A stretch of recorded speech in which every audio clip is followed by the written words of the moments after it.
Napangiwi ako sa linya niya. Binawi ko ang brasong hinahawakan niya. "Tigilan mo ako, Victor!" sabi ko at tinalikuran ulit siya. Aktong pagkatalikod ko ay hinawakan niya ulit ng mas mahigpit ang braso ko. Napaangat talaga yung braso ko kaya binalingan ko ulit siya. Kahit na umuulan at sobrang lamig ay nag-init ang galit sa kaloob-looban ko. I hate boys and you are not an exception. Kahit na gwapong-gwapo ka, despite sa buhok mong may buntot at sobrang angas ng katawan mo ngayong mamasa-masa ito sa harapan ko, hindi kita patatawarin. Para siyang napaso nang hinarap ko ulit siya. Nang hina ang kamay niya at parang nasilaw sa akin. Nag-iwas siya ng tingin at nagmura ng malulutong. "Minumura mo ba ako?"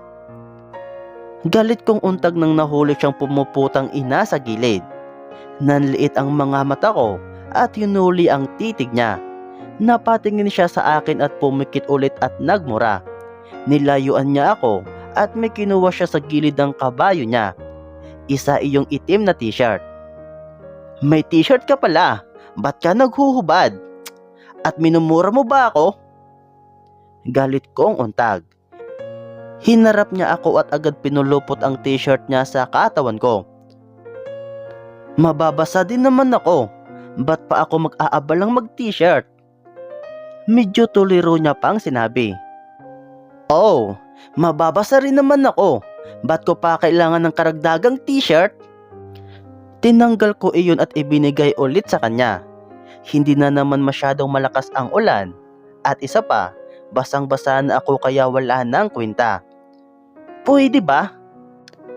Kinagat niya ang kanyang labi at iginala ulit ang paningin sa katawan ko bago niya pinilit sa akin ang t-shirt niya.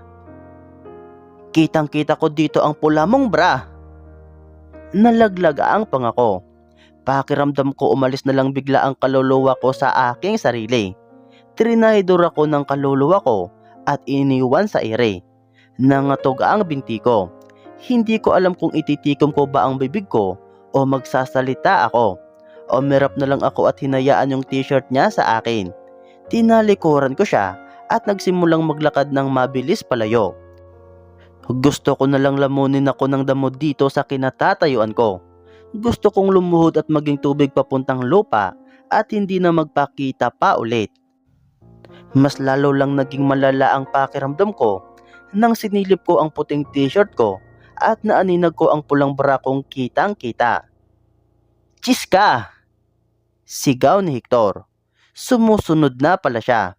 Ang hayop. Sumakay pa siya sa kabayo niya at kinabig niya ito sa tabi ko. "Sumabay ka na dito. Ihahatid kita sa bahay namin o kinaaling." "Shut up! I don't need your help." "I don't need Iman. I don't need you." "Kaya kong umuwi." "Kung ganun, ihahatid kita sa inyo." Mataman niyang sinabi. "Kaya kong umuwi mag-isa." Iritado kong sinabi. Mas mabilis akong naglakad ngayon. Medyo malayo-layo pa ang sentro. Pero siguro pagkatapos ng kahabaan ng kagubatang ito, may makikita din naman akong tricycle. "Sumakay ka na sa akin, Chiska." Masuyong sinabi ni Hector. Napatingin ako sa kanya. Hindi ko alam kung epekto ba ni Janine at Clark yung mahalay kong pag-iisip o ano. Lintik, naaalala ko na naman yung iksinang sumasakay si Clark kay Janine. "Tigilan mo nga yung bunganga mo, Hector."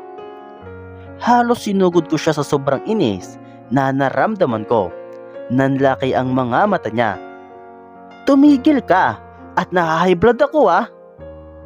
Narealize ko agad na nakaawang ang kanyang bibig ngayon at biglang-bigla sa pag-aalboroto ko. Iniwan ko siya doong biglang-bigla sa burst out ko. Buong akala ko ay na-offend ko na siya at tumigil na rin siya sa kakahabol sa akin. Pero nagkakamali ako. Sa sobrang bilis ng lakad ko ay nadulas ako sa putik. Aray! Ang malas ko talaga. Bakit mabilis ang karma sa akin at mabagal iyon dumating sa ibang tao? Ang sakit ng puwit ko dahil iyon ang unang tumama. Punong-puno ng putik ang puwit, likod, binti at tuhod ko. Nag-splash kasi yung mga putik na naupuan ko. At nang sinubukan kong punasan ang mukha ko, dahil sa buhok kong sumagabal, ay halos makakain na rin ako ng putik galing sa braso ko. Wow ah! Tumatawa ako kasi nababaliw na ako. Hindi ko talaga kinaya ang kabalbalang nangyayari sa akin. Pakiramdam ko, may kumakalam sa akin kahit na ako naman, dapat yung nakukulam ng mga tao dito. Nakakawalang hiya. Ano ba, Chiska? Sigaw ni Hector sabay pulupot ng kanyang braso sa baywang ko. Sumunod siya at hindi niya lang ako pinatayo. Sa isang hawi lang sa binti ko ay nabuhat niya na agad ako. Hector! Sigaw ko sa sobrang kalabog ng puso ko. Hindi ito kumakalabog dahil kay Hector ah. Kumakalabog ito dahil nininervyos ako sa ginawa niya. Nilingon ko agad ang nakadapang puting kabayo sa gilid niya. Good boy Abaddon. Tumungangan na ako dahil nakasakay na siya sa nakadapang kabayo ngayon habang buhat-buhat niya ako. Ayoko! Sigaw ko pero di ako gumalaw sa takot na magwala ang kabayo niya. Tumigil ka, Chiska. Magagalit si Abaddon. Tatadyakan ka. Humalakak siya. Matalim ko siyang tiningnan. Kinagat niya ang kanyang labi habang umingisi sa akin. Gusto ko siyang sapakin pero natatakot akong kunting galaw lang namin ay maistorbo ang kanyang kabayo. Pinilig niya ang kanyang ulo at nag-iwas ng tingin sa akin. Ano ba, Hector? Ibaba mo ako dito! Utos kong di niya dininig. Tinapik niya ang kabayo at agad itong tumayo sa pagkakadapa. Sige, subukan mong bumaba. Mahuhulog ka, Chiska. Pag iiwan mo ako, mahuhulog ka. Kahit umaambon na lang, ay para akong ginigino sa pagtindig ng balahibo ko. Napalunok ako at hinigpitan ang hawak sa bag kong inilagay niya sa harapan ko. Kumapit ka kung ayaw mong mahulog. Bulong niya sa akin sabay hawak sa pisi ng kabayo. Ito ang unang pagkakataong nakasakay ako ng isang kabayo, kaya hindi ako huminga dahil sa sobrang takot ko. Nanigas na yata ako habang patalon-talon itong tumatakbo sa gilid ng kalsada. Relax! Humalakhak si Hector sa tenga ko. Tumigil ka ah, lumayo ka nga ng konti. Sabi ko habang nagkukonsentre sa paggalaw ng kabayo.